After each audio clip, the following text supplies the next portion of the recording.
a chartered accountant and fellow of the Chartered Management Institute. That international experience has been that bedrock for me to help shape that decision making. Looking at your vendors and spend at, kind of at the front end. Visualization, the metrics, the insights that you're hoping to achieve.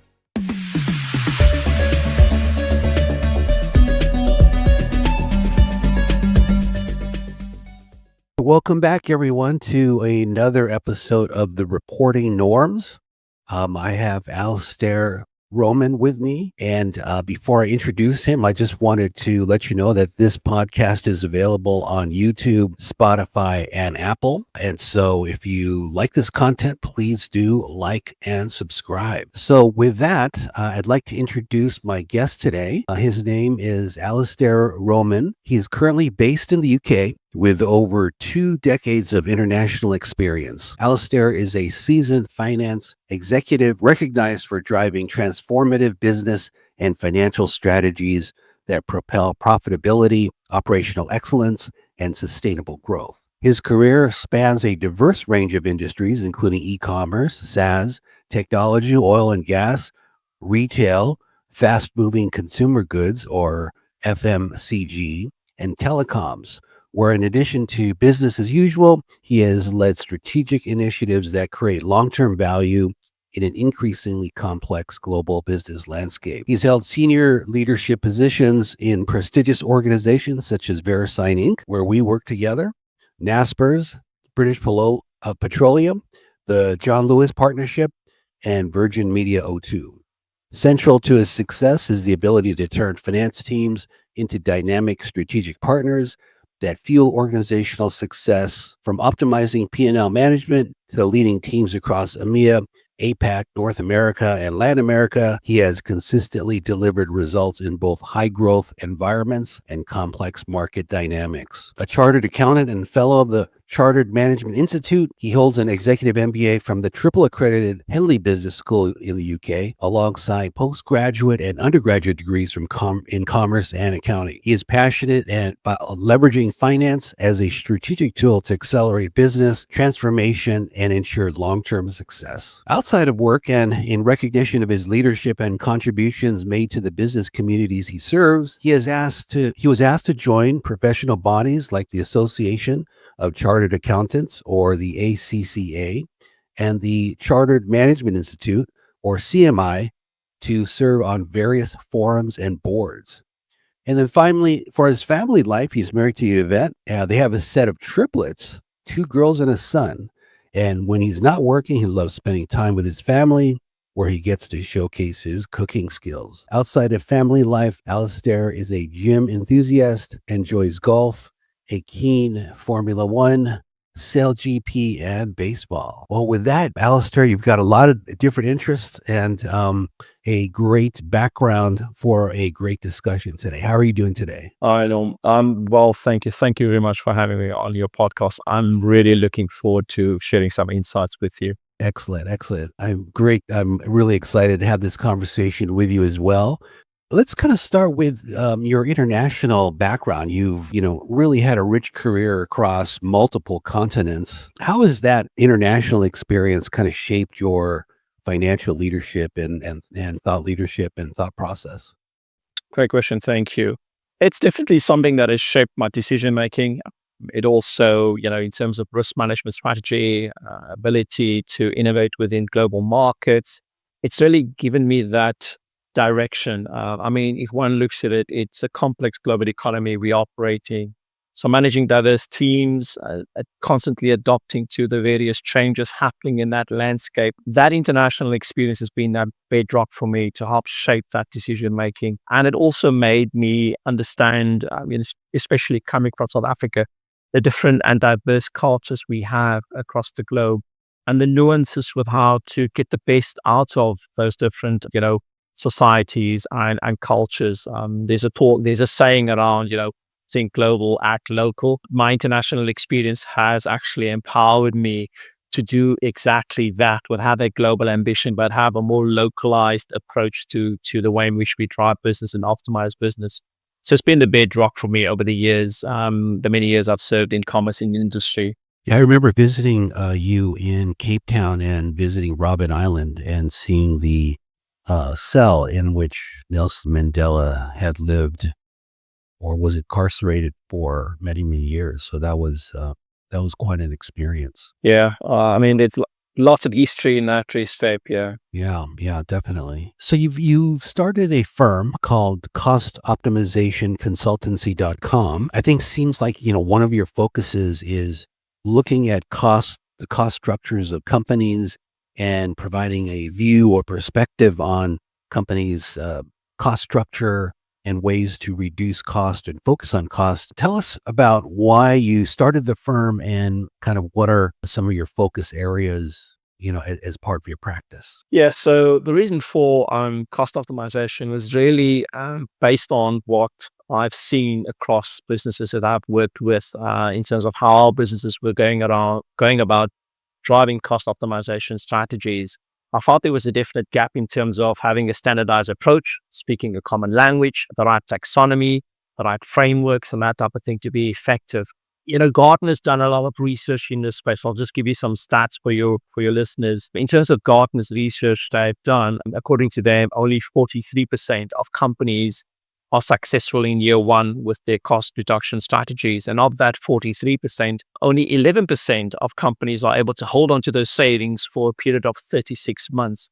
So our success rate, in terms of driving sustainable cost reductions is not that great. We're talking less than 5% success rate across a 3-year period. And that really motivated me and inspired me to actually look at, well, what are we doing wrong?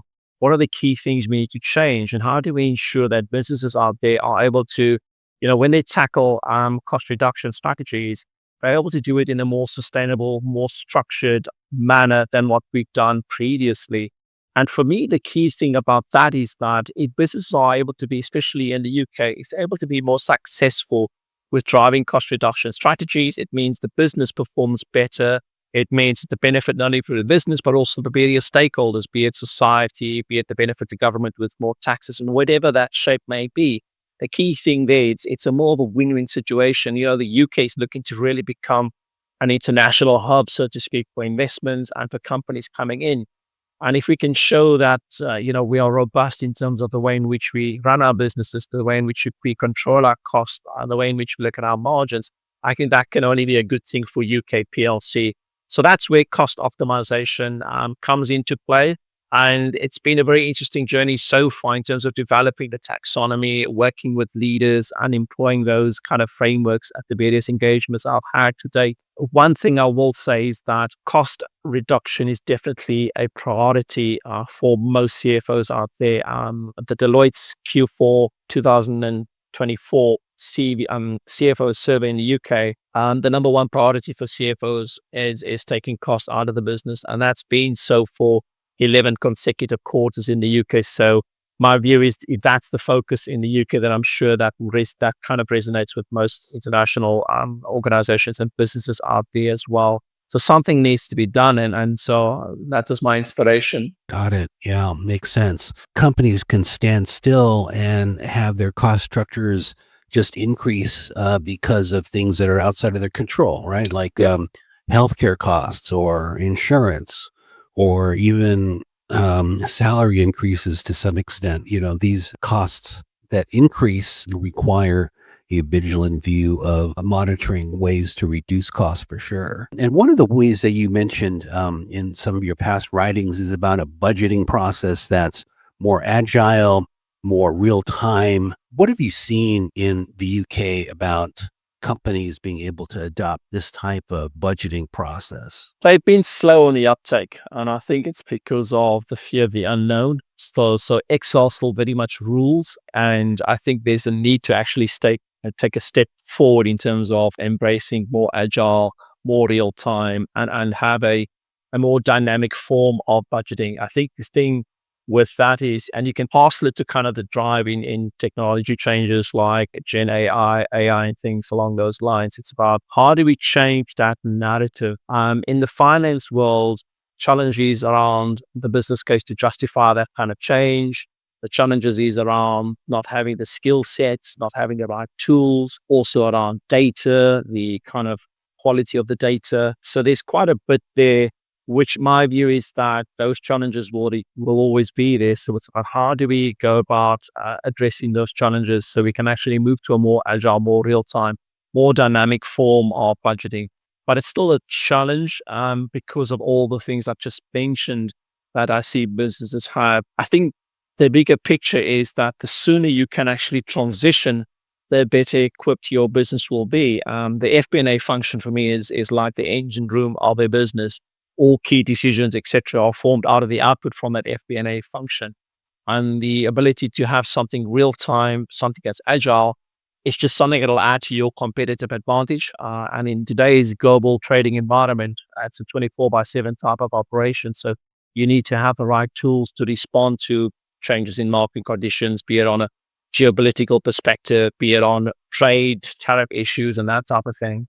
You mentioned that you see a lot of companies that you work with still working with spreadsheets, which is not surprising on the one hand, but kind of surprising on the other hand, in that there are so many different tools out there. Have you run across any tools that, or maybe just describe tools that seem to have worked pretty well for some of the companies that you've consulted with? Yeah, there's the traditional, a Power BI, for instance, which is what we've used previously. But again, that's taking static data into the Power BI. There's Tableau as well. There's Anaplan. So there's quite a lot of tools there that you can use, and which is kind of the front end. Because I must admit, ERP systems don't give you that kind of output and insight that you need. You can't really make much decisions out of those outputs. It's about sucking that data in and then producing the kind of visualization, the metrics, the insights that you're hoping to achieve. But that said, it's on the back of historic data. So, if you just think of a closed cycle,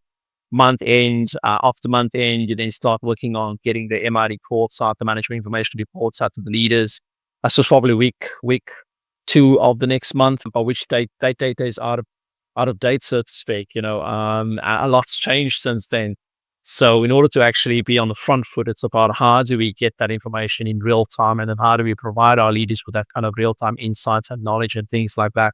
Again, because of the environment we're in being so dynamic and so demanding. Makes sense.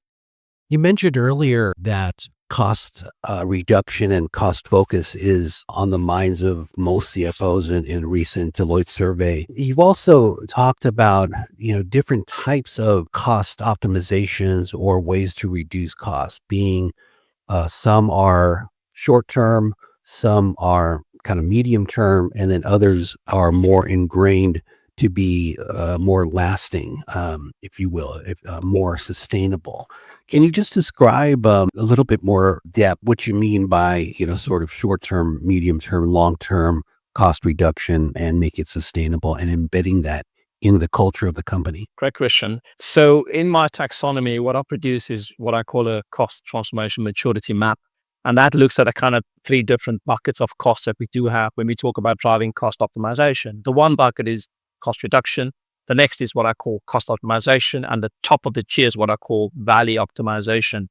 And on this graphic illustration, I have it against business strategy, and then also whether it's sustainable, in terms of, yes, it's going to meet the criteria where it's a sustainable outcome. In other words, we're not going to have to see this cost come back into the P&L a year later. So a typical cost reduction would be low on sustainable return and also low on business strategy, supporting business strategy, because all the cost reduction is literally something that's short term. It's a typical, let's take 5% off travel and entertainment. Let's stop spending on marketing spend a little bit, or traveling, and let's reduce on training. Let's hold back on all new hires. Let's not replace those that exit the business immediately. And that's kind of the short term. There's no programmatic intervention with that type of initiative. It's a simple, let's do that. The directive goes out, and that's it. But that in itself, the nature of that is such that a year later, you will see the cost coming back into the business as well. So I think that's the key thing when it comes to defining cost reduction. When we talk about cost optimization is something that sits in between cost reduction and value optimization. A good example of cost optimization is renegotiating your commercial contracts with your vendors. So doing a vendor optimization exercise and saying, well, we've got 6,000 vendors, for instance, on our books, but yet only 20% of the vendors is where we spend 80% of our third party spend. So how do we optimize that? So obviously you could optimize that by reducing the number of vendors and then also renegotiating with those that top 20%, so to speak.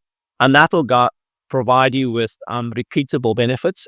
Obviously your contract is something that you renegotiate on an ongoing basis. So every few years, you're going to have to renegotiate with your vendors. But ultimately, you're driving better value for money for the business by doing that kind of vendor optimization exercise. And so that's in the cost optimization category.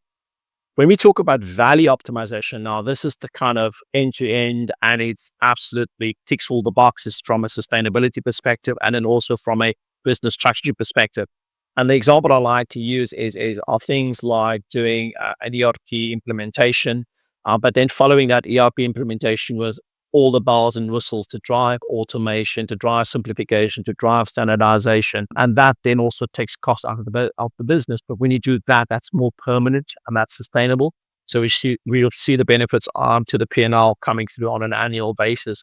And then it's about sustaining that. And you mentioned an important point there. Where I see a lot of the cost initiatives fall flat is also on the second bit of it, which is how do you embed those savings? How do you protect those savings? And that talks about a change and a shift in culture that's needed. It talks about the change in the ways of working. It talks about implementing things like cost control frameworks.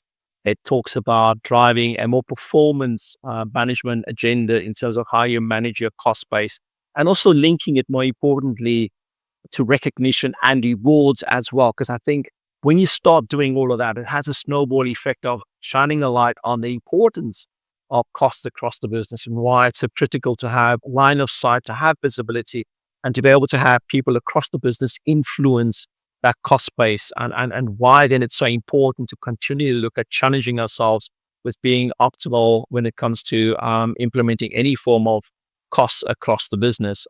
It needs to be felt across all areas of the business, and something that should not be sitting just in the kind of C-suite and C-suite minus one conversation. It needs to spread across the organization, so everyone feels a part of that journey, because it's something that you as leaders will not get there by yourselves. You mentioned about, looking at your vendors and spend at, kind of at the front end, and as one way to help identify cost savings that are sustainable.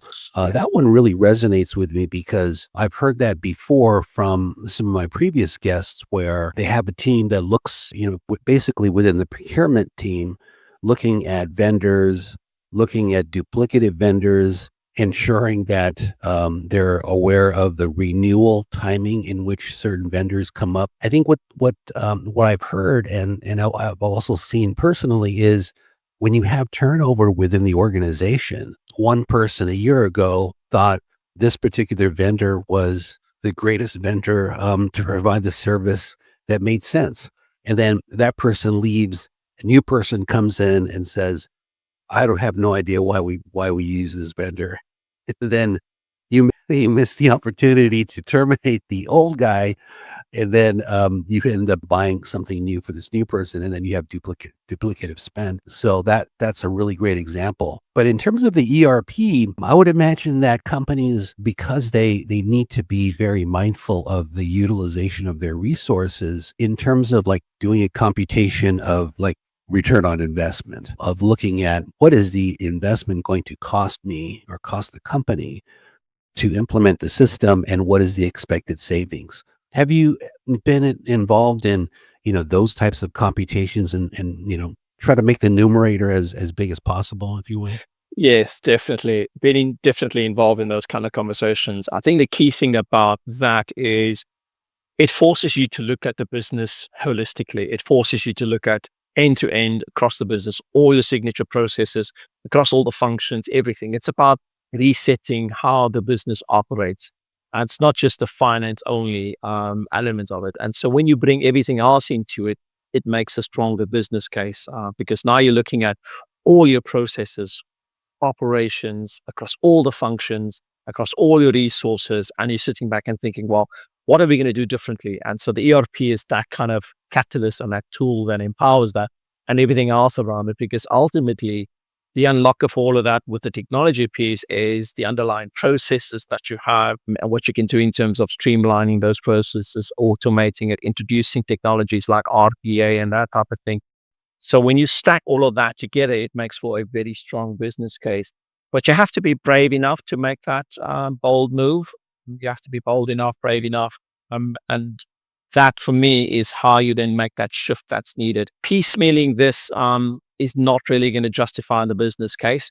One has to be bold in that sense and articulate exactly the scope of what it is you're going to do, the timelines, the cost, while you do kind of break it down, chunk it up into smaller phases and that type of thing, there is at least an end state that you're working towards, and everybody can hang that and say, this is the end state that we're working towards. This is the kind of target operating model we're working towards. And then this is what it looks like across people, process, data, and the technology stack and things like that.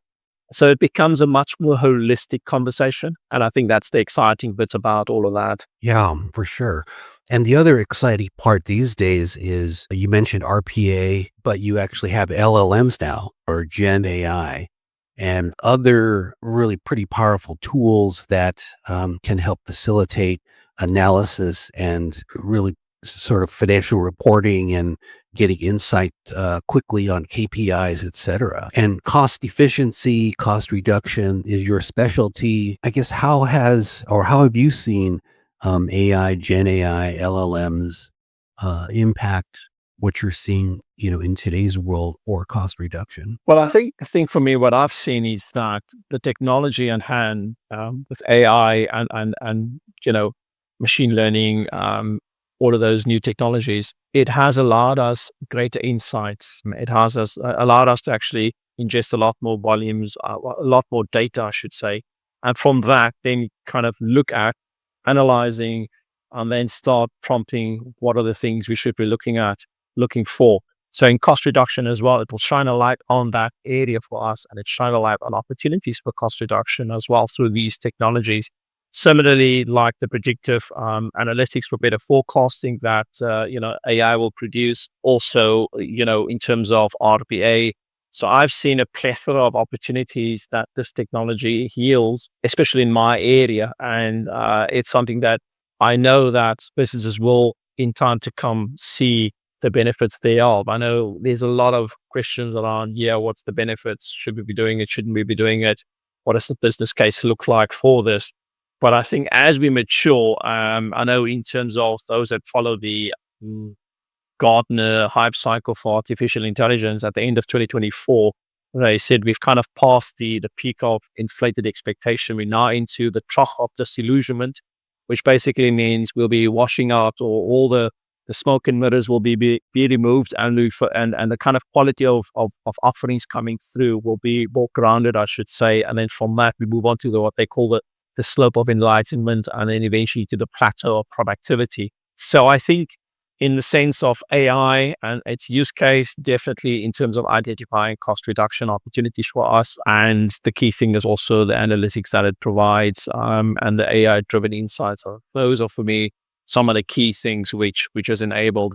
It's either that or churning through lots of Excel files and data to kind of find the trends, find the opportunities and things like that. Because you remember, when we look at this data, it's data from various sources as well. So you could have data coming out of your vendor system, Cooper, for instance. You could have data coming out of that. There's data coming out of the ERP system. There's data coming out of sales, marketing. There's such a lot in terms of data sources.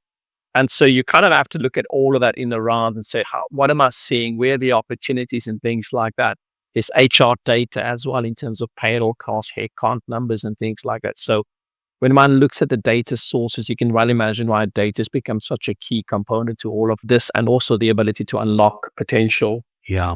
You mentioned the 4 stages of sort of acceptance and the evolution of AI. You said the trough of, what was that? The trough of what? Yes. So let me just backtrack quickly. So Gartner produces what they call a hype cycle. And this hype cycle, if you want, is kind of like a life cycle of when new technology gets introduced. And so the life cycle is about 5 stages. The first stage is what they call the innovation trigger. And then from there, it moves on to what they call the peak of inflated expectations. And according to Gartner, by the end of 2024, we would have passed the peak of inflated expectations. We're now into what they call the trough of disillusionment. So in other words, so the cream will hopefully rise to the top, as they always say, in terms of this trough of disillusionment. And then we'll start building this kind of slope of enlightenment where things get better. And then the plateau of productivity is where it becomes mainstream and things like that. So we're kind of in this trough of disillusionment now in terms of AI, according to Gartner. So I'm quite keen to see what's going to happen in this space over the coming months, and then we move on to the next stage. It's an interesting view, I should say, and one that I'm keenly following. Yeah, I totally relate to that. I think that's very reflective of AI. There's a lot of information out there, not all of it well understood. Yep. So I think this year, 2025, will continue to be a year where we'll get clarity on how some of these things get actually applied from a practical standpoint. Yeah, exactly. Let's talk about a kind of a real world example. Your focus is looking at the ways company can become more efficient from a cost standpoint. Can you maybe just talk about a transformation project that you thought went extremely well and you were able to see value delivered to the company as a result of some of these efforts or insights that you had provided to your client? Yeah, by all means. One of my assignments was with a big retailer here in the UK, and they were in both the groceries and departmental store space. And I joined the company. Part of my remit was to lead their lean, simple, fast / cost out ambitions. And this is quite a big company, talking in excess of 10 billion GDP, both cost and sales, and then up to 80,000 employees. So they were quite big in that sense.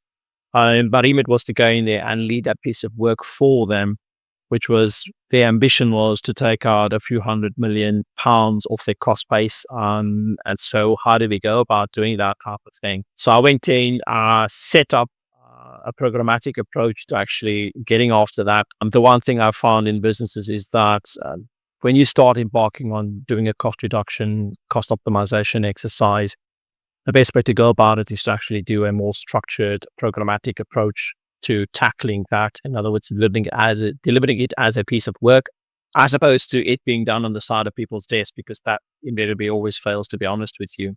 So setting up the right structure in terms of the programmatic team to deliver that. And then also from there, started setting up the right work streams that we should be getting after, because that's where the opportunities, from my perspective, were lying based on our analysis and things like that.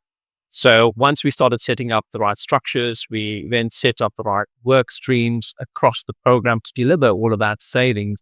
And an example of a work stream I set up is what I call the vendor optimization work stream. And that is exactly what I spoke about earlier, which is to look at how do we optimize our vendor estate and what does that need to look like. And part of that is actually reducing the number of vendors we interact with. Part of that is actually renegotiating contract rates with our various vendors and that type of thing. So there's quite a bit there. And in the retail space, vendors are quite significant in terms of their impact on the business, where you're sourcing, are you sourcing, etc., and the cost at which you source as well, because all of that plays into the cost of your goods and things. So that's one example of a work stream that we put in place there. The key thing about all of that, given the size of the organization as well, was about the engagement, was about the communication. It was about literally bringing it to life for everybody in the organization. I mean, I literally used to go around from store to store, our conversations with people to bring what it is we are doing to life for them. So a simple thing like, switching the lights off when they go home at night, or turning down the kind of temperature in the store, the way in which we regulate the temperature of the freezers, that type of thing. All of those things really add to what we then see at the center in terms of how the costs shape up as well. Going back to the vendor estate, I mean, just reducing the vendor estate will save so much in terms of drag across the organization, in terms of the number of people that needs to be involved with managing such a huge vendor estate, and then all the kind of the rest of the organization in terms of the administrative pull around those things. So there's quite a lot that you can do in that space, but it's having those frank discussions, it's being bold, it's being clear on what it is you're looking to achieve. It's having a plan, making sure you have the capacity and the capability to deliver that plan. And once you've done that, the next bit is how do you embed those savings? How does that become part of the organizational culture? And how do you then protect those savings as well? And that's the other bit where most businesses seem to fall flat is that they've done the first bit. The next bit, which is the protecting the cash, is where they kind of really challenged. And again, that's no surprise as why Gartner's talking about, a success rate of less than 5% over 36 months with companies when they do this. It's because they don't actually then go on to embed and protect those savings. I work on a 3-strike policy, baseball guy and all. It's really about finding the cash savings, delivering the cash savings, and then protecting the cash savings. If we do all of those well, we'll have a good looking cost base going forward, and that cost base can help fuel growth, innovation, improve margins. So there's such a lot that you can do in that sense. I'm glad you brought up cash because cost savings ultimately is about cash flow and increasing cash flow, which is the lifeblood of any company. So I'm glad that you brought that up because that's really the major impetus behind all of the efforts, all the good efforts that you embark on with your clients. So we're getting close to the end of our time together, Alistair. But before I ask you my last question, I just wanted to remind our audience that if you very much enjoyed the discussion here with Alistair, please like and subscribe on YouTube and provide a 5-star rating on Apple or Spotify. Now, with my last question, Alistair, and this is what I ask all of my guests, is what advice would you give to your younger self if you were going to start a career in finance or accounting? Advice to myself. I think for me, on reflecting, it's a good question. It's that success is not only about achieving milestones, but also about how you grow as a person and a leader along the way, and focus on building meaningful relationships, learning continuously, and embracing change. Without a doubt, there's going to be ups and downs. That is life. But I think being patient, being resilient, having the right mindset will ensure that when you look back on your career, you'll be looking back with pride. So a couple of key call outs is, really invest in your network early, because that is absolutely critical. There's no need to rush your career progression. Be patient, focus on the learning and the development aspects, developing your skills, and the progression will kind of come naturally as well. The other key thing is developing that emotional intelligence. I think invest time in understanding your colleagues, your clients, your mentors. I think the emotional intelligence is such an important trait to have as a leader. And so that I can't underscore enough in that sense. There's quite a lot that I can think of. Learn to lead and not just manage. Management is about getting things done, but leadership is about inspiring and empowering others. So start developing those leadership skills quite early in your career as well, because as you progress, you'll progress. The plan is to progress from being a manager to a leader, and by the time you get to that leadership aspects, you want to be able to be sharp in that sense. This is your training ground. This is your training ground. So use that as much as you can. I think that's quite important as well. You also have to take ownership of your career path.